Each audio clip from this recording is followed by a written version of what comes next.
2024 के चुनावों से पहले बीजेपी के ज़्यादातर नेता सपा के खेमे में जा रहे थे। तब स्थिति देखकर ऐसा लग रहा था कि बीजेपी को आने वाले दिनों में कई सी चुनौतियों का सामना करना पड़ सकता है। लेकिन 22 के चुनाव खत्म हुए, चुनावी निष्कर्ष सामने आए, जिसके बाद से समाजवादी पार्टी उत्तर प्रदेश में कई सी चुनौतियों का सामना कर रही है। 22 के चुनाव खत्म होते ही समाजवादी पार्टी से उनके कई से नेता नाराज चल रहे हैं। गठबंधन की भी कई सी पार्टियां गठबंधन तोड़कर अपने अपने रास्ते जा चुकी हैं, चाहे हम बात करें महान दल या फिर जनवादी पार्टी की। विधानसभा चुनावों के बाद हुए एमएलसी चुनावों में भी समाजवादी पार्टी को हार का सामना करना पड़ा और हाल ही में हुए लोकसभा उपचुनावों में भी समाजवादी पार्टी को अपने ही गढ़ से हार मिली है। उसी बीच खबरें ये आने लगी थी कि समाजवादी पार्टी के अध्यक्ष अखिलेश यादव के चाचा शिवपाल यादव अखिलेश यादव से बेहद नाराज है। हालांकि वो नाराजगी अभी भी कायम है और अब ऐसी खबरें आ रही हैं कि अखिलेश यादव के चाचा शिवपाल और सुबसपा के अध्यक्ष ओपी राजभर भाजपा में शामिल हो सकते हैं। हालांकि ओपी राजभर 2022 के चुनावों से पहले भाजपा से ही समाजवादी पार्टी में आए थे और अब फिर से शायद इनकी घर वापसी होने वाली है, क्योंकि वो कहते हैं ना कि जिसके पास सत्ता होती है राज उसी का चलता है। समाजवादी पार्टी में भी पुराने नेताओं की नाराज़गी अब कुछ ज़्यादा ही उभर कर आने लगी है। ऐसे में राजनीतिक गलियारों में ऐसे कयास लगना शुरू हो चुके हैं कि समाजवादी पार्टी अपने बिखरने की दादार पर पहुंच चुकी है। वहीं आपको बता दें कि समाजवादी पार्टी के पुराने नेता सुखराम चौधरी पर भी अब भाजपा अपनी नज़रें गड़ाई हुई है।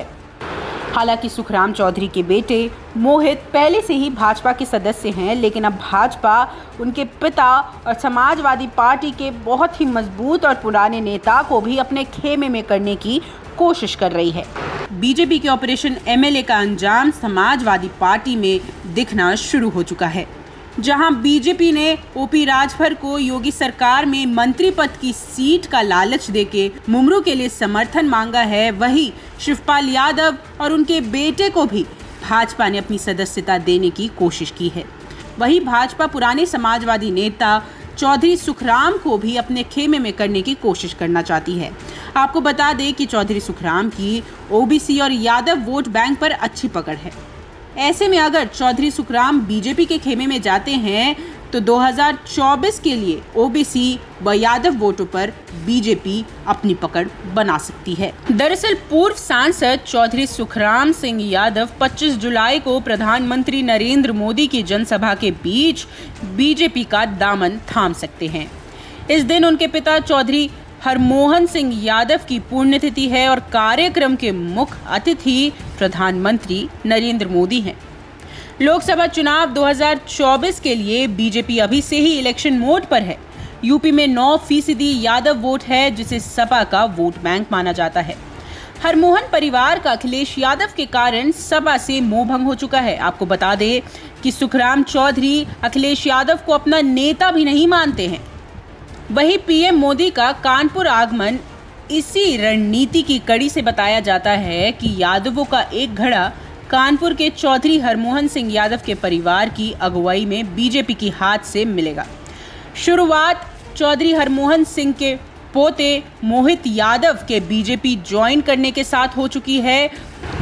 प्रदेश में यादवों की 2 उपजातियां हैं, कमरिया और घोसी। मुलायम कमरिया हैं, बल्कि हरमोहन घोसी हैं। घोसी वर्ग के लोगों को टीस है कि समाजवादी पार्टी के शासनकाल में उन्हें बहुत सी चीज़ें नहीं मिली हैं, जबकि मुलायम सिंह यादव को राजनीति में स्थापित करने में इस घड़े की बहुत ही अहम भूमिका रही है। एक अनुमान के मुताबिक करीब 75% घोसी तो 25% के करीब कमरिया यादव हैं। मोहित यादव कहते हैं कि सपा के शासनकाल में 3/4 से अधिक कमरिया यादव की भर्ती हुई है, बल्कि बीजेपी शासनकाल में भर्ती पाए यादवों का ये कहना है कि उनका आंकड़ा उलट चुका है। नौकरियों में घोसी वर्ग की नियुक्ति ज़्यादा होने लगी है। घोसी यादव के नेता चौधरी स्वर्गीय राम गोपाल यादव जी थे। उसके बाद चौधरी स्वर्गीय हरमोहन सिंह यादव रहे और मेहरबान सिंह का पूर्वा कानपुर के गांव में है। आपको बता दें कि ये तीनों ही पूर्व सांसद रह चुके हैं। इनकी अगली पीढ़ी अभी भी गांव में ही रहती है। हरमोहन सिंह के पुत्र सुखराम और पोते मोहित घोषियों को बीजेपी की ओर एकजुट करने में लगे हुए हैं।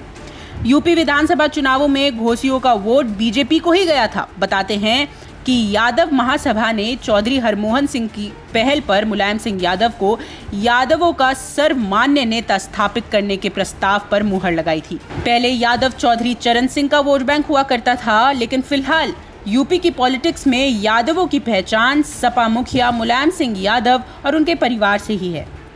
और अब यही मिथक तोड़ने को मोदी का कानपुर दौरा प्रस्तावित है। सुखराम यादवों में बीजेपी का चेहरा बन सकते हैं। ऐसी स्थिति देख के लग रहा है कि अखिलेश यादव पर मुसीबतों का पहाड़ टूट चुका है। इन सभी चुनौतियों से अखिलेश यादव कैसे निपटेंगे ये तो वक्त ही बताएगा, लेकिन तब तक के लिए देखते रहें न्यूज़ नशा। और आप हमसे जुड़े रहने के लिए सब्सक्राइब करें YouTube पर, फॉलो करें Twitter पर और लाइक करें Facebook पर। और ज्यादा जानकारी के लिए आपको टाइप करना होगा सिर्फ न्यूज़ नशा।